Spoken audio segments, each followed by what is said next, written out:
Okay guys, so pinan natin itong delivery natin from online.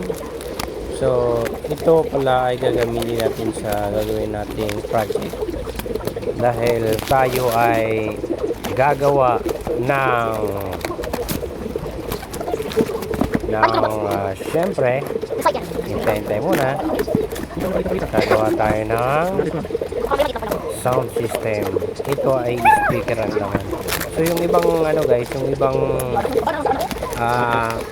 parts, yung ibang materials natin ay hindi ko na ipapakita sapagkat hindi ko siya na-videoan. So ito yung ating nakuha na woofer stage nito guys, number 8 inches. Ilalagay natin dito sa box. Kapag nalagay natin dito sa box, ganito na siya guys. So ito na siya, gumagana na siya. May dalawang tweeter, may online din galing yung kanyang amplifier yung nasa taas, napitan.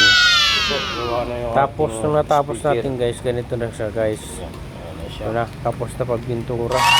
So ready to na ito. Dahil buo na yung ating yung ating pinagawa na speaker. Bago natin i-deliver, titestingin muna natin kung okay ba talaga siya para sa pambahay na mini video okay. Para makatipid ka na rin sa kuryente at saka hindi masyadong maingay sa kapitbahay. So let's go guys. Testingin na natin.